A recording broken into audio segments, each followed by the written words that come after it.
Welcome, everybody. Hope you guys are having a great day today. I wanted to share a channel with everybody. It's called the Free American Press, hosted by Alexander Horat. He's 18 years old and he has an awesome channel. He's interviewed a lot of people like Chris Marcus, Andy Sheckman.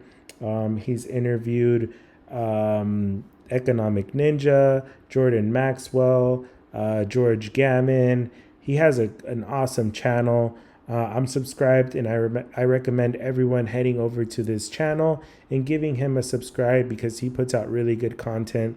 I was on the show 2 days ago. It's here on his channel, and I wanted to share the same video here on this channel. So I hope you guys enjoy it. And with that being said, have a good weekend and take care, everybody. Hello, everyone. This is Alexander Horat, your host of the Morgan Millennial Minute Report. The show is brought to you by David Morgan of themorganreport.com. Today, we're going to be having a very special guest named David Parada, and he's a YouTuber, and he's made a channel called Economic Research, where he researches economics on his channel, and it's a really great channel. So I would just like to say thank you, David, for being on the show. Yeah, thank you, Alex. Thank you for having me. It's great. Great to be Yeah, here. that's great. So could you tell the viewers a little bit about the principles of money? Yeah. Later we can go on into investments, but like I had mentioned earlier, I think it's very important that people understand the fundamentals of money. And before jumping into investments, it's really critical to understand the history, monetary history, starting, if you could go all the way back to the 1900s, there's been certain events that took place. And the one I would refer to most recently that most people are aware of is 1971, when Nixon took the gold standard off the dollar.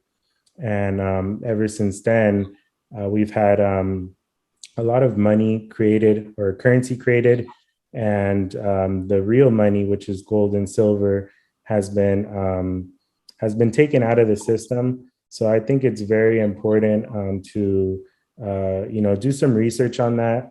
I always like to tell people not to just believe everything you hear. Don't believe what I say. Don't believe what other YouTubers say. Like really, just take everything with a grain of salt and just do your research, do your due diligence, because it makes investing a lot easier. You sleep better at night because you know with certainty that you've made great investments. But aside from understanding the core fundamentals of money, it's also a very good practice to have because it allows you to build like a nest egg. It's kind of like an insurance. I don't really see gold and silver as an investment. I see it more like real money, and it's like an insurance policy. You don't really buy gold or silver to get rich quick. It's just a store of value, and having that is key to building on top of that. And it's a great foundation. It's a good place to start. And then I would suggest into looking into business or stocks, dividends. Then you can start exploring into the market. Yeah, so basically, gold and silver for you is a good way to store your wealth and not use a bank, right? Exactly. Yeah. I always say it's good to have a little bit of everything and be diversified. It's really important to not have all of your eggs or your pennies in the same basket, like they say. I always tell people it's good to have some gold and some silver, which is outside of the system, and then have some cash. That way you could use those funds to get into the market or to buy anything whenever a good deal presents itself. And then you can also have separate accounts too, like crypto or stocks or dividends or anything in that category, like business as well. Yeah, that's definitely true. At least for myself, I have gold and silver, and I think it's a good way to save up your money because when you have gold and silver, it makes you not want to spend it. So, Exactly. Yeah. yeah. So, So could you tell the viewers a little bit about some investments that you've been successful in? Yeah, well, I'm 29. I started out working when I was around 17, 16, and I started with a 9 to 5. But I started looking into business and entrepreneurship at an early age. I was around 21 when I started purchasing some cars. I had 2 cars that I first started out with, and I would take one to work, and the other one was like a weekend vehicle. So then I started putting it on Turo, and it started generating some cash flow, and that kind of just sparked the light for me. It allowed me to dig deeper into other investments, which is when I started getting into business. I started my construction company when I was 24, and since then I partnered with another person. It's been 2 years now, and started another company, and I've branched out from there. But I think it's just important to just start somewhere. You don't have to, start high. You just need to start somewhere, and it's very good or important to do something that you actually like to do, because you'll have a motivation, you'll have a drive to pursue education within that industry, and it'll allow you to just have better results. Yeah, that definitely sounds like a good idea. So you talked a little bit about something called Turo. Could you tell the viewers a little bit more about it and how other millennials can do the same thing? Yeah. Turo it's very simple, it's easy, and aside from generating cash flow, Turo is a great platform to build relationships. I actually came across a lot of people and made connections, and built actually gained clients that way as well. And it's overall just a great platform for networking, for earning cash flow, and at the same time you're paying off an asset. A lot of people say that your car isn't an asset, and it's true in most cases, because everyone usually consumes or uses their car on a daily basis. But if you were to take it from a business approach and purchase a vehicle or lease a vehicle strictly to rent out, you'll see cash flow in that, especially if you're in a state or a city that has a high population. I'm in California, in Los Angeles, so I used to get a lot of rentals from LAX, and just throughout the valley. So it was a great experience, and it's something that anyone can start in, because it's fairly easy to take a car out of the lot nowadays. Oh, well, that's pretty cool. So you basically rent out your cars like a cab or a taxi, kind of.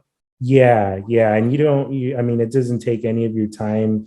I like to look for businesses or investments that can generate money on themselves. So it's pretty neat to just meet someone, snap some photos of their driver's license, insurance, give them a quick tour of the car, talk to them, and hand off the keys. And sometimes you don't see it for till the next day or next week, or I've had some rentals that even lasted up to a month.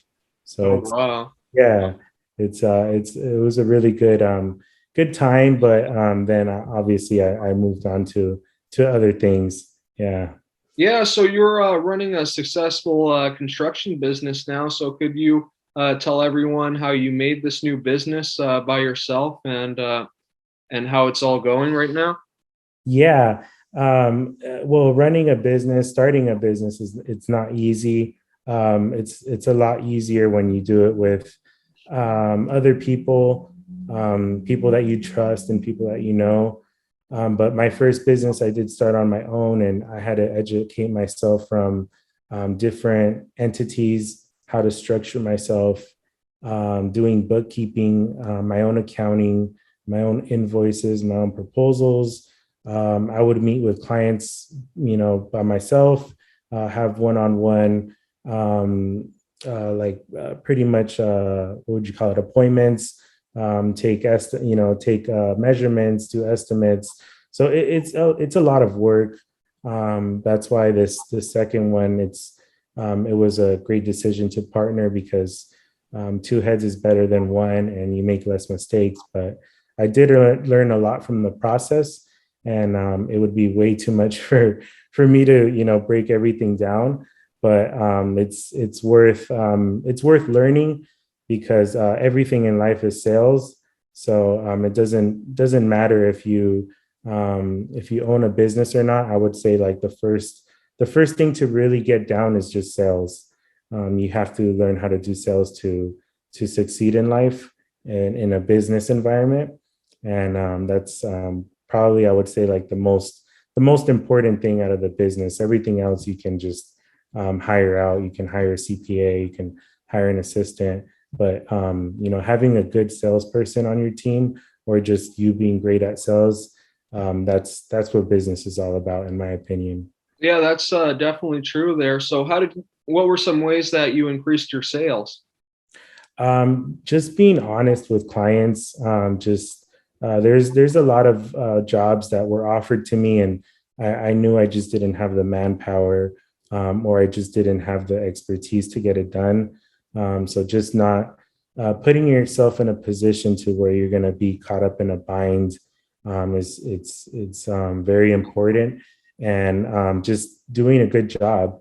I've always had to not micromanage, but I've always had to be on top of every field in the business, and I had to just double check everything and just make sure that everything was up to my standards, and just having that mindset of you know those who want respect give respect, respecting other people's property, and just being, just treating your clients the way you would want to be treated, and doing the work you would want to receive is just key for every business.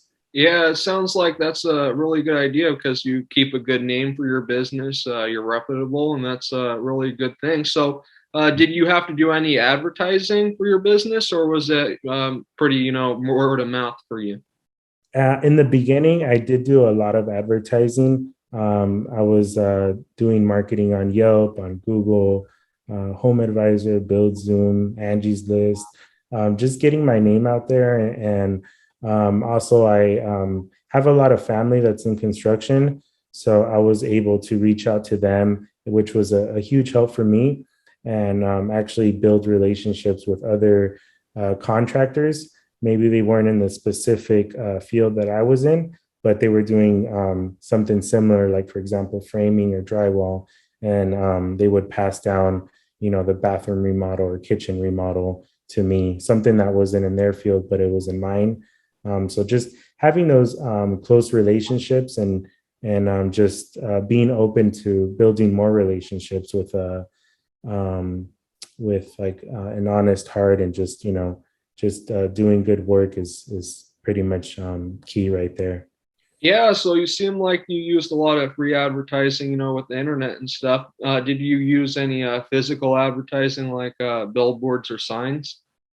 No, I didn't get to that part. Uh, I I was just, I mean, I was able to get just enough work for the crew that I have, just through word of mouth, and Yelp advertising, and all the other platforms that I used, and then just from references as well, just word of mouth from past clients, and I just kept it pretty consistent like that.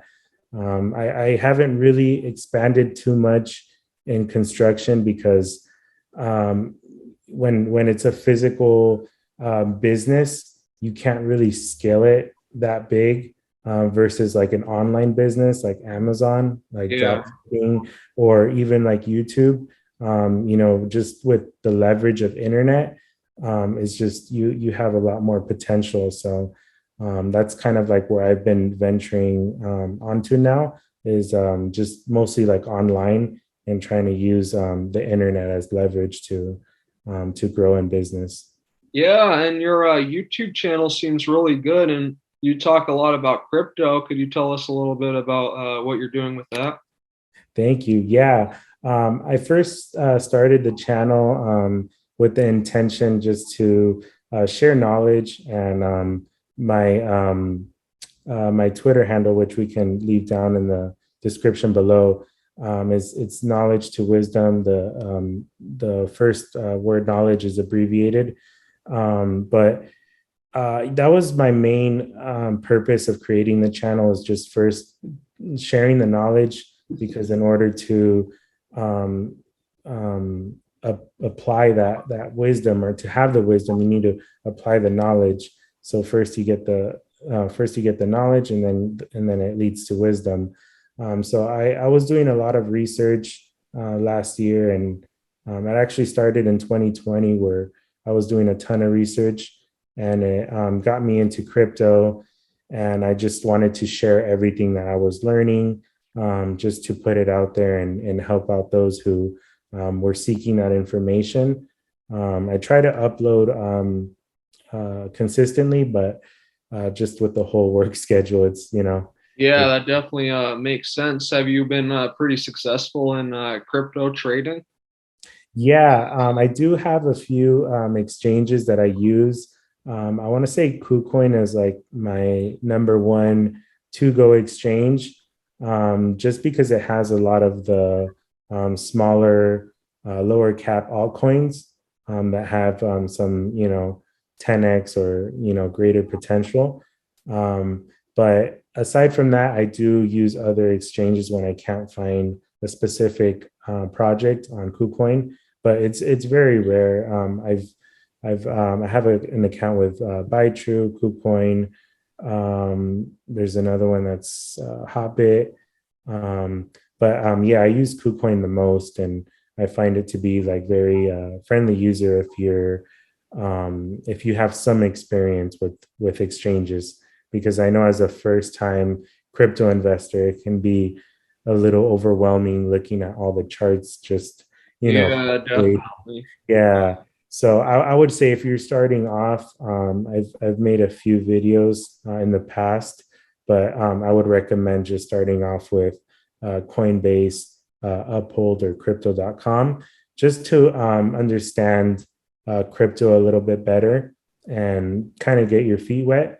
I know Coinbase, if you make a new account, they'll actually give you some free crypto. You answer some questions, and then they'll reward you in like anywhere from $1 to $10 per crypto, whatever they're advertising at the moment.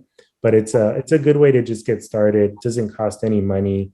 You just got to put in some information and then create that account, and you'll be on your way. So, do you have any crypto predictions for this year, 2022? Do you think it'll continue to go up, or what do you think? Yeah, I really don't have predictions. Okay. I like to just invest in fundamentals. Um, I I have a lot of Digibyte and XRP. I've done a lot of research in the space, and I've invested in meme coins before, and those are mostly just like speculation. To me, that's like just gambling. I'm just willing to put in whatever I can afford to lose. But money that I do, put aside like in a hard wallet, it'll usually be those coins with strong fundamentals like XRP, XLM, Digibyte, and obviously some Bitcoin and Ethereum. Do you like investing in the stock market too, or do you like crypto better?